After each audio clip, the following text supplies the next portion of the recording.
So today we are going to understand the brief of sex education, its definition, its introduction, what WHO says, what the global scenario is, and what are the myths. So, introduction to sex education. If you have seen my previous videos, you will understand what is sex education. But for the new viewers, we will understand what is sex education in brief. Sex education refers to comprehensive teaching of human sexuality, which also covers emotional, social, and physical aspects of a human being.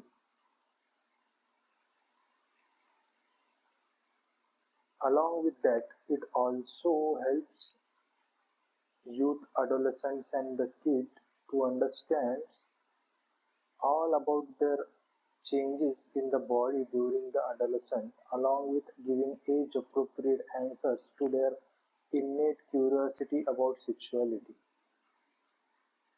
This is brief about sex education. Now, what is the current global landscape that can be seen around sex education? Now, even today, sex education remains the most controversial topic, along with also the most topic which is avoided by the most responsible people, most educated people, even today.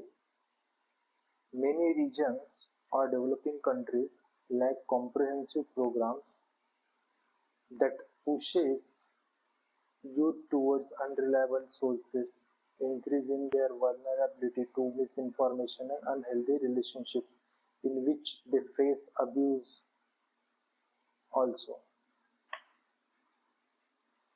Now, what is the need for sex education? So, the lack of communication at home. Parents consider even talking or even taking the word sex out of their mouth as taboo, creating awkward conversations. But this is the only thing, this is the gap between parents and their kids that makes kid more curious because the forbidden fruit tastes the best. This is what make them gain information from unreliable sources such as peers and even social media. And social media is fully super sexualized in the time of today. As a result, the critical information which is given to the kids is not actually given. As I talked earlier, social media, actually, I called it sexual media, but actually, we can say that social media is actually super sexualized, which is making the kids and the adolescents' views towards women more objectifying them. This is affecting their relationships, friendships, and even day-to-day interactions. And this omnipresence of mobile devices and the internet, children are exposed to sexual content more than ever. Not only social media, but also TV, news channels, all of them are sexualized. Now, what are the consequences of ignoring sex education? Unplanned pregnancies are increasing day by day. Sexually transmitted diseases are increasing. Unhealthy relationships are increasing, because of which breakups, relationships, along with divorces are happening. Sexual abuses are happening even with adults. In our society, men are not considered facing sexual abuse, but if we see in kids, boys are more sexually abused than girl child as per statistics. Actually, we as a society not expect for men to be abused in this kind of way, but actually that is also one of the main problem that is affecting or the consequences of ignoring sex education. What statistics says about adolescent sexual activity? As per UNICEF, around 11% of females and 6% of males aged between 15 to 19 in developing countries, excluding China, says that these kids had sex before the age of 15. Such early initiation of such sexual such early sexual initiation shows us the urgency of sexuality education in kids. If we see the global trends in sexuality education or sexual activity, adolescent faces increasing exposure to sexual content through sexual media, leading to curiosity and often misguided information. This kind of information cultivates an curiosity and engagement in sexual experiences that are even harmful to them.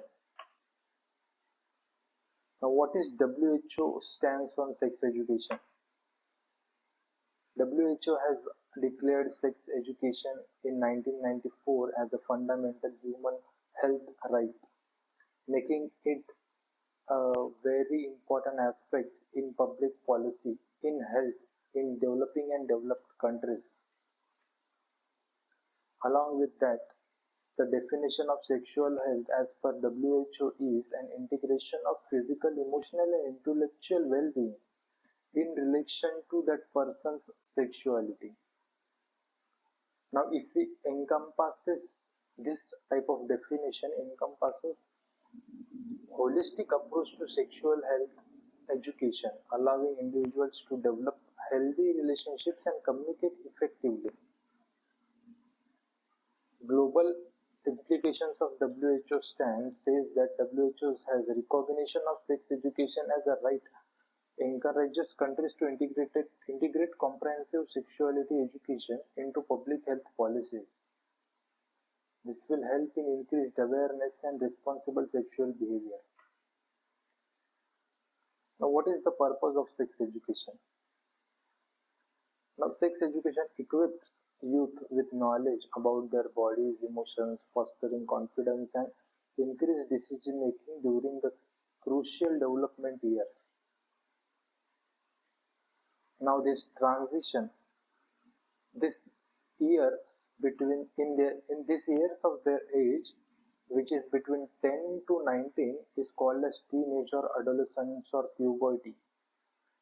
Puberty is when the changes starts happening and the kids are becoming adults. This phase is of transition and various physical, chemical and emotional changes occurs in the body, and during this transitional phase of 10 to 19 years of old, we have to equip kids with appropriate and reliable knowledge so that they can make decisions which are crucial for their development and are also responsible and sensible towards other kids also. This helps in improving the roles and responsibilities in relationships, understanding what is consent in a relationship and which avoids abuse.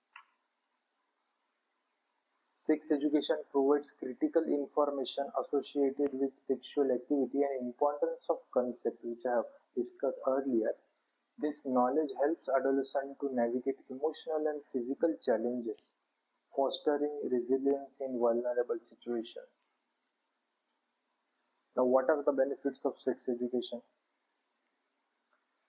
Adolescents or kids or adults make healthier choices, and research has shown that if sex education is given to people, the initiation of sexual activity is delayed, and if kids are involved in sexual activity, they become more responsible and make more responsible decisions related to their sexual health. Along with that, unplanned pregnancies rate is reduced as seen per the research. Also with that, we can prevent sexually transmitted diseases and infections along with sexual abuse that happens with kids and adolescents and even with adults. Now, ideal providers of sex educations are, first of all, our parents are the guardians that we have to be equipped with proper knowledge on sex education so that they are reliable source and sensible adult who are giving proper knowledge to the kids and so that the kids can also trust the adults. Qualified educators, trainers, facilitators on sex education should be provided to each school so that accurate scientific information is provided to kids. Now what? Okay, so sex education is not a one-time solution or one-time event. It is a continuous process. It is a continuous education which should be given to kids as per they grow. If kids are small, about 4 to 7 years of age, they should be told about the appropriate names of their body parts, including their reproductive parts. No shame or guilt should be attached to their reproductive parts. One of the most common question in kids is how does kids are born? How does kids come? Please avoid giving answers such as fairy tale coach answers. Please avoid that. Simply tell that when a man and a woman love one another very much, they come together and the baby is grown and takes growth inside the stomach of mother. Most of the kids will be satisfied with this answer. Now, such as the age increases of the kid, age appropriate knowledge should be given to them. This will help them in having consent in relationships and proper sexual health as they mature. What are the misconceptions that are related to sex education? Cultural arguments against sex education. Sex education is considered against one culture or religion or caste or education. But as per Supreme Court of India declared that sex education is not against cultural or religious or traditional norms in our society, but actually it can become a part of our society so that a responsible and sensible relationship grows.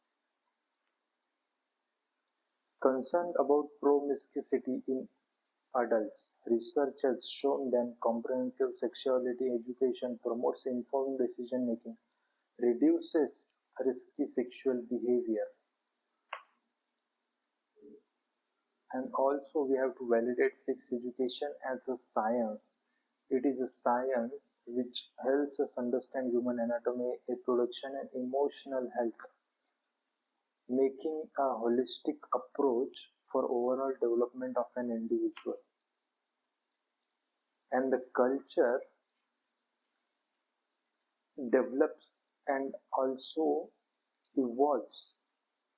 And if the evolving nature of culture is included with sex education, it will not only protect our kids but also empower them to improve their life overall.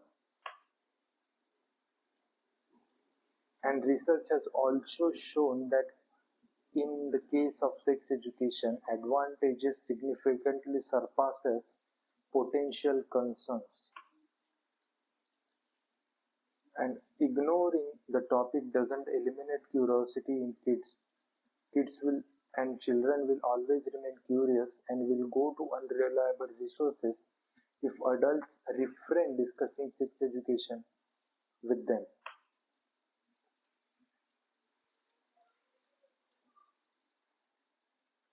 Along with that, we also have to trust the youth, the adult, and the kids that they will make a responsible decision once we give them the education. And communicating openly with them will empower our youth to make reasonable and responsible decisions and avoid taking misinformation from unreliable sources. So this was the content of today. I hope that this was useful to you. Let's see what we can do and improve our content. We are currently evolving and improving continuously. So thank you. Namaste.